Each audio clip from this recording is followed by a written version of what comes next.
Hola a todos, en esta segunda parte vamos a cuantizar el campo electromagnético. Ya esto lo habíamos visto en un video anterior, pero lo que haremos será aplicarlo y veremos que cuando uno hace esto, entonces podemos dar cuenta de la emisión espontánea y poderlo explicar de manera satisfactoria. Entonces, cuando uno cuantiza, bueno, cuando digamos que el número de fotones del sistema es, digamos, pequeño, entonces ya no es tan importante o digamos que el comportamiento ondulatorio de los fotones es, digamos, un poco menos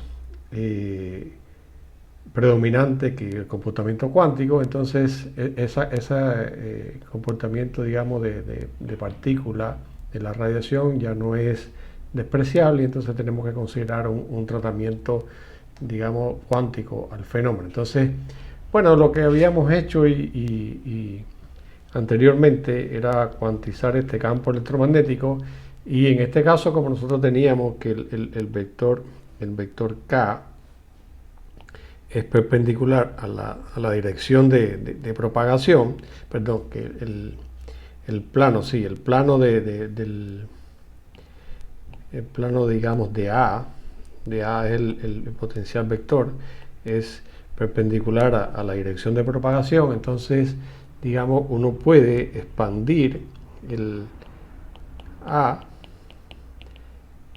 digamos, eso ya era algo que habíamos visto, como, bueno, aquí, digamos, 1 sobre el volumen en K, vamos a hacer una suma en K, y aquí vamos a hacer una suma en lambda, pero teniendo en cuenta solamente de que hay solo dos coordenadas en las que puede haber movimientos, que son las perpendiculares a la dirección de movimiento.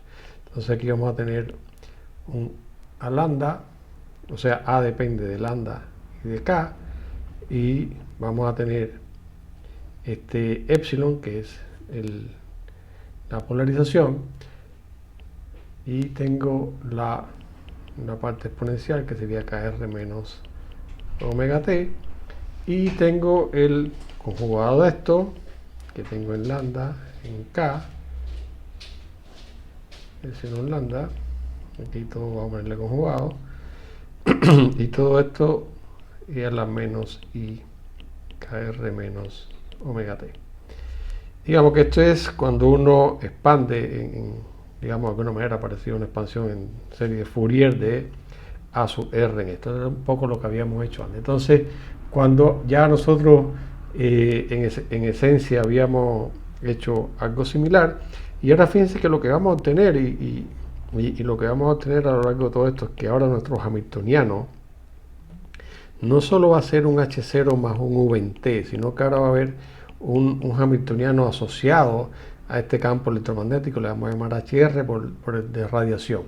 Y este HR, ¿quién va a ser? Bueno, va a ser el hamiltoniano asociado a la radiación electromagnética. Y esto, bueno, esto ya vimos que eran osciladores armónicos. Entonces, bueno, lo que habíamos hecho y un poco lo que por eso los invito a que vean el video de cuantización de la cuerda, que ahí llegamos a expresiones similares partiendo de la ecuación de la onda.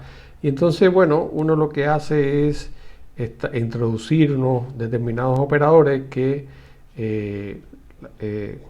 cuanticen este campo. Entonces, bueno, aquí se definen ciertas variables Q lambda K, que serían 1 sobre la raíz de 4pi c cuadrado, y aquí tendríamos A conjugado lambda K más A lambda K, y tendríamos también un P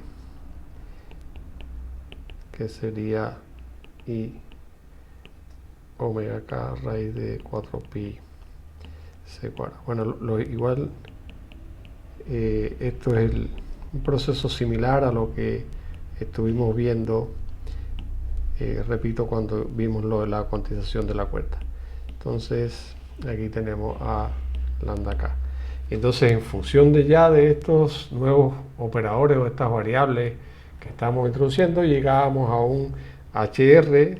Este HR entonces es el hamiltoniano de este campo electromagnético, y aquí esto por supuesto estaba separado en K. Bueno, aquí también está separado, digamos, en estas dos direcciones, que sería un medio de P en lambda K al cuadrado más omega K al cuadrado sobre 2 Q lambda K al cuadrado. Entonces fíjense que aquí tenemos una suma de, digamos, n osciladores armónicos que tiene desacoplados, que cada uno de ellos tiene una frecuencia omega K, ¿no? Entonces también habían, digamos, relaciones de conmutación entre, por supuesto, entre Q y P, hay relaciones de conmutación, y entonces a partir de ahí lo que uno crea es, digamos, un proceso que se conoce como segunda cuantización, que lo que uno crea es estos operadores de subida y de bajada que nos permiten expresar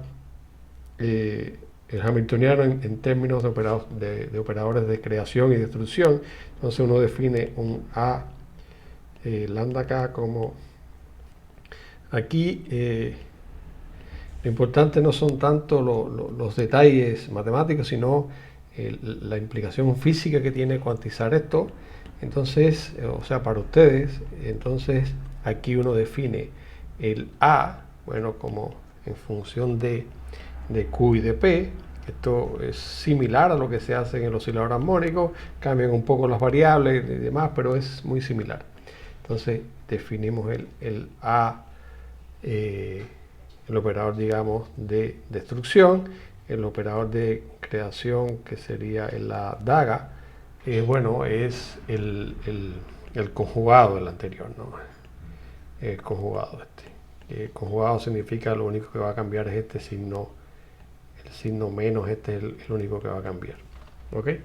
Entonces, a partir de ahí, entonces uno llega a una expresión donde este hamiltoniano HR, ¿quién va a ser? Bueno, va a ser un poquito más compacta la expresión. Aquí estamos sumando en H omega K, y aquí tenemos el A daga lambda K, A lambda K más un medio. Y esto es, no sé, uno lo puede escribir como el N lambda K o el operador de número que te dice la cantidad, digamos, de partículas o de fotones o de elementos que hay. Entonces hay determinadas reglas de conmutación y de creación que nos vamos a ver ahora, pero solo le diré que por supuesto que un estado n lambda K determinado lo podemos obtener simplemente a partir del estado del vacío, como habíamos visto,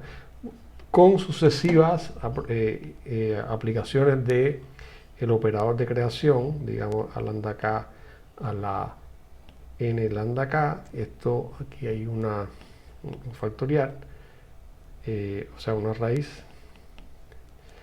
porque fíjense que y esto es factorial, claro, porque recuerden que cuando aplico a daga sobre el estado n, esto es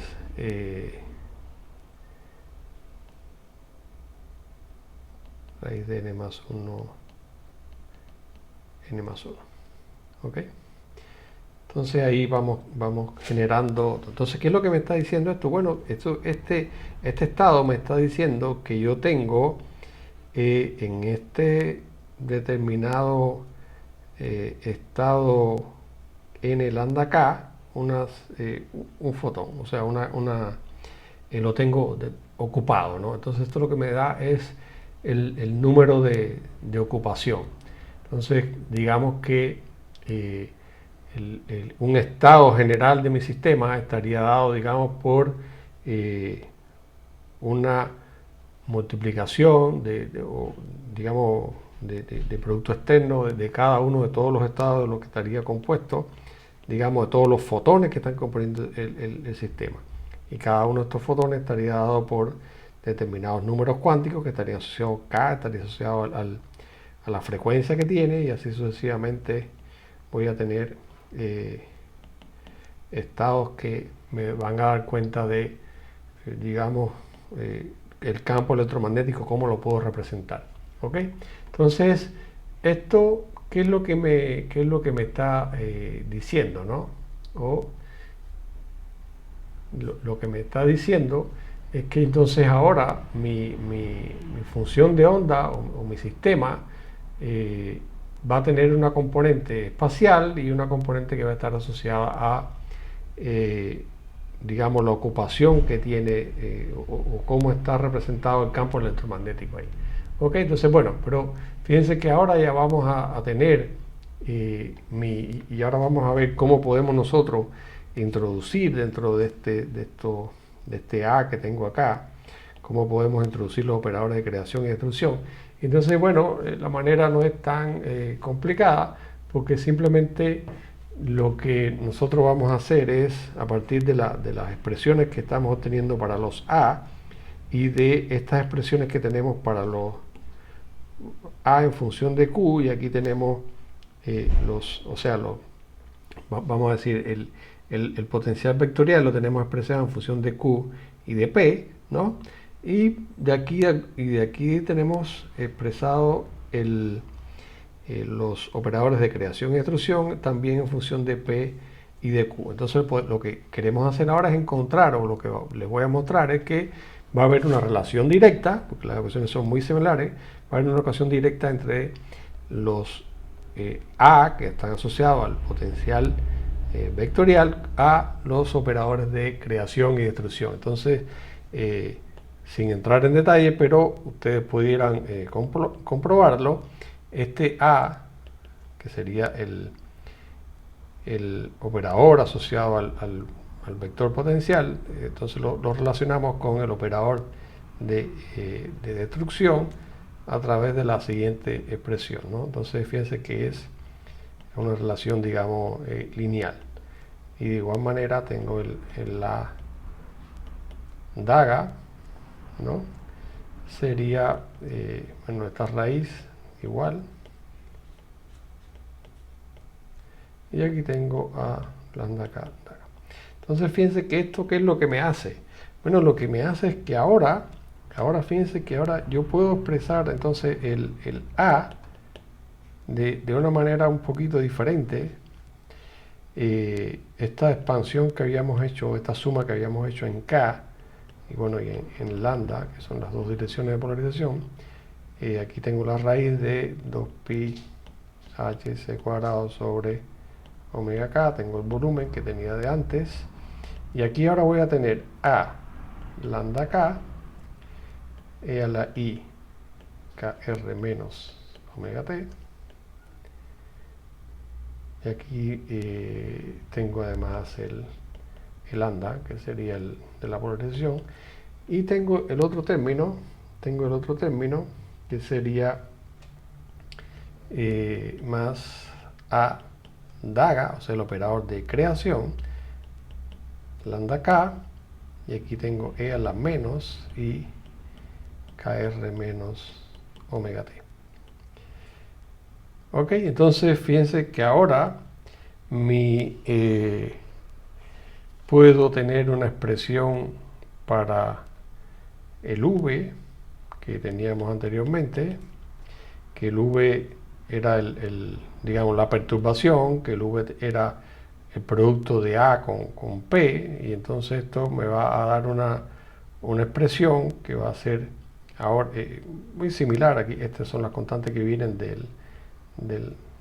la expresión que teníamos para V en función de A, y tenemos, bueno, la misma suma en K, suma en lambda, y tenemos la misma raíz, esta raíz que está aquí, que sería esta, y aquí tenemos, ahora le voy a poner, digamos, el primer término, lo puedo escribir como, y lo vamos a hacer de una manera un poquito diferente para establecer un punto, a lambda k e a la i kr, y aquí tengo el lambda, esto va ahora por P, porque el que viene de introducir la perturbación, y aquí tendría el término e a la i omega kt. Entonces fíjense que tengo una parte que no depende del tiempo aquí, tengo la parte temporal de este lado, y voy a tener el otro término que sería a lambda k daga, aquí tendría E a la IKR igual, tendría el P, y aquí tendría E a la menos I omega KT. Entonces eso, bueno, nos refuerza la idea de que el VT tiene ahora una forma similar a lo que nosotros estábamos viendo antes, que tiene un determinado coeficiente o una determinada función V, y aquí tengo una parte temporal. Entonces tengo el V daga y E a la menos I omega KT. Entonces fíjense que tienen la misma estructura de la perturbación armónica que habíamos visto, donde por supuesto el V lambda K estamos incluyendo todo el otro término, eso que estábamos ahí. Entonces estos operadores ahora, digamos, uno lo puede asociar a estos V, los puede asociar a los procesos de absorción, que sería aniquilación de un fotón, o de emisión, que significa la creación de un fotón. O sea, cuando se emite un fotón sería equivalente a crear un fotón, y cuando se absorbe sería equivalente a eliminar un fotón del campo electromagnético. ¿Ok? Entonces, esta es la manera en que podemos escribir esto, ¿no? Entonces, pasemos ahora a ver cómo quedaría o cómo quedaría entonces la función de onda en función de este arreglo que hemos hecho, ¿no? Noten entonces que ahora vamos a poner por ejemplo uno solo de los dos, porque los dos son iguales, o sea, este V pequeñito,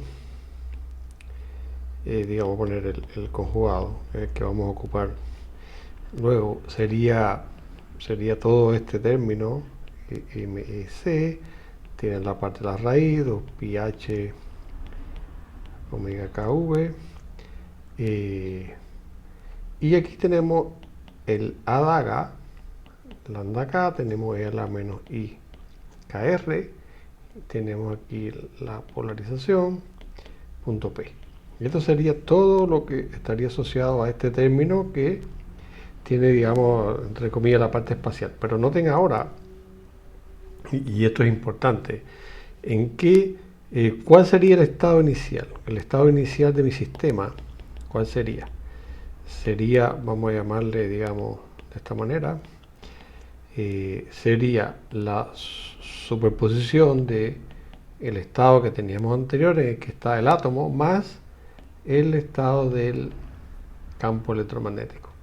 Entonces, de alguna manera, fíjense que ahora mi función de onda va a tener estos dos componentes, la función de onda de todo el sistema. Entonces tenía una parte del átomo sin actuar con la radiación y el de la radiación electromagnética. Y por supuesto, ese es el phi final, va a tener el psi final,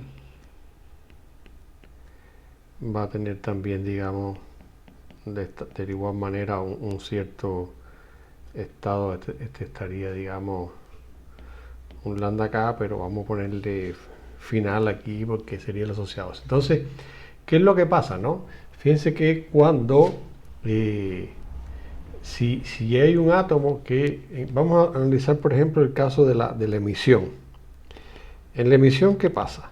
En la emisión se emite un fotón, o sea, el estado final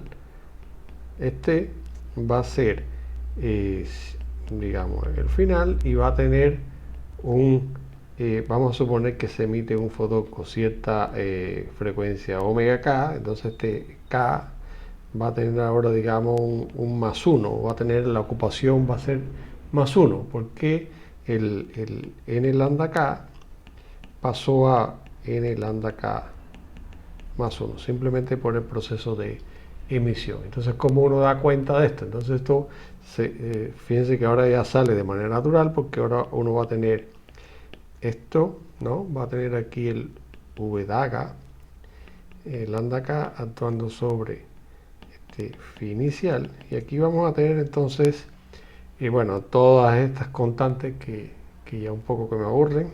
Entonces, a todas estas constantes vamos a llamarle, ¿qué letra se le ocurre? Vamos a llamarle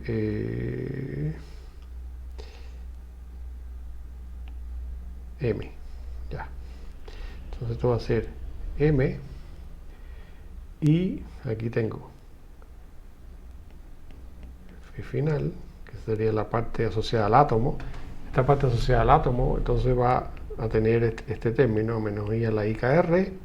Tenemos la polarización, punto P. Y aquí tenemos el inicial.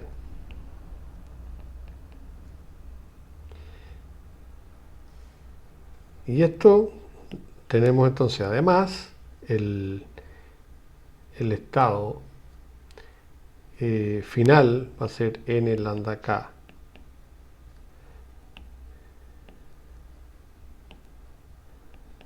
más 1, y aquí voy a tener la daga lambda k, y aquí tengo el n lambda k. Entonces, por supuesto que esto ya cuando actúe la daga sobre el lado derecho me va a crear y este término no va a ser 0. Entonces, ¿esto qué va a hacer?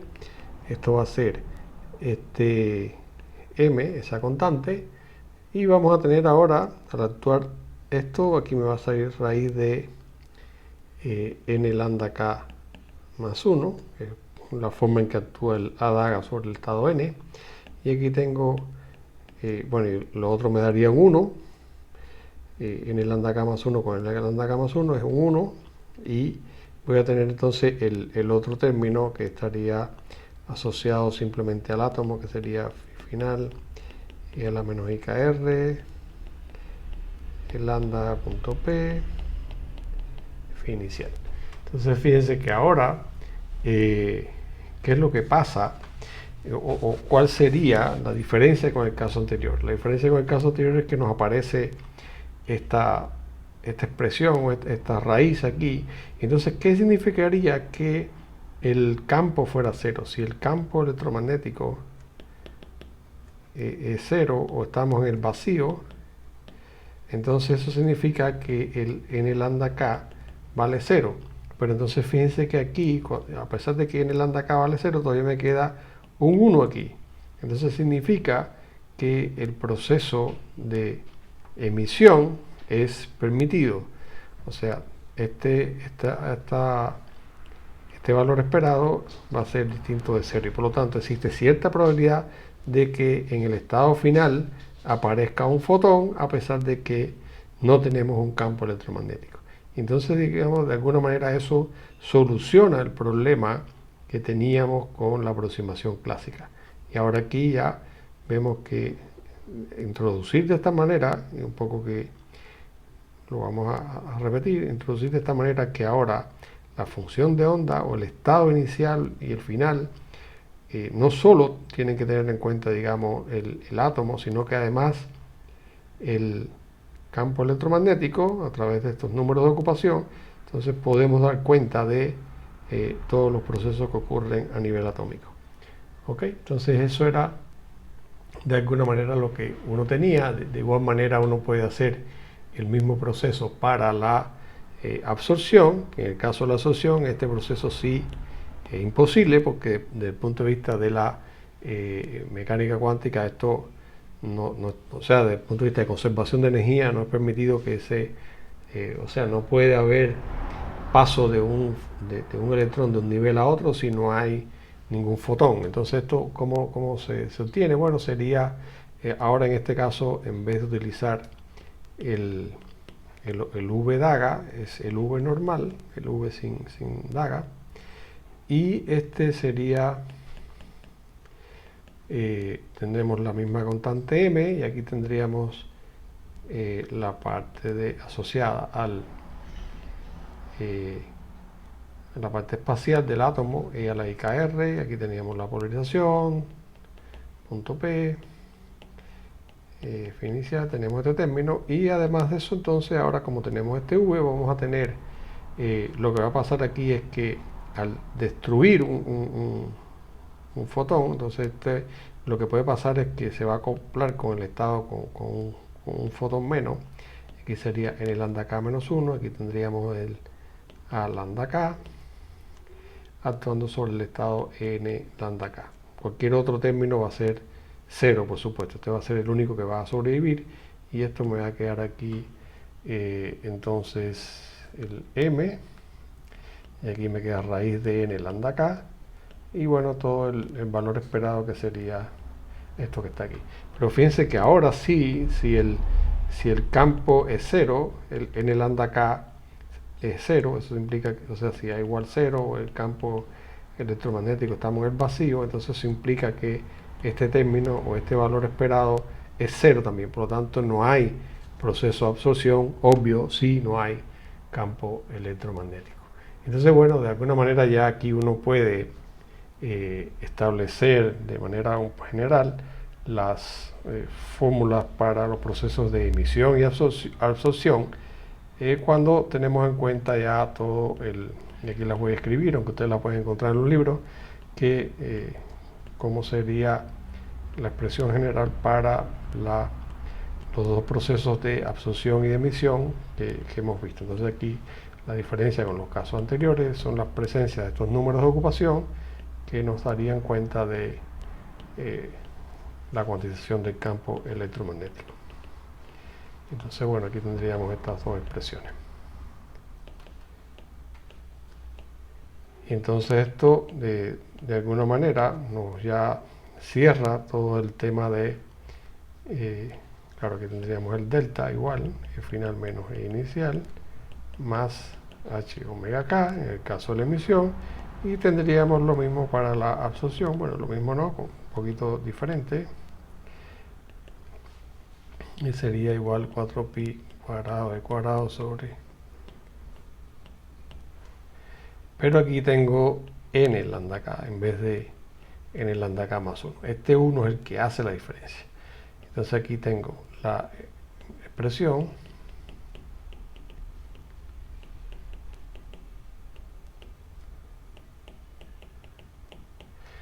y un delta de e final menos e inicial menos h omega k. Y estas serían las dos expresiones que me dan en cuenta, que me tienen en cuenta ahora las dos tasas de absorción y de emisión, teniendo en cuenta la parte cuántica. Así que bueno, este era lo relacionado a la cuantización del campo electromagnético y cómo se aplica con los procesos o la interacción de la radiación con la materia. En el próximo video veremos ya cómo podemos aplicar, cómo podemos calcular esto a un caso específico de la interacción con un átomo.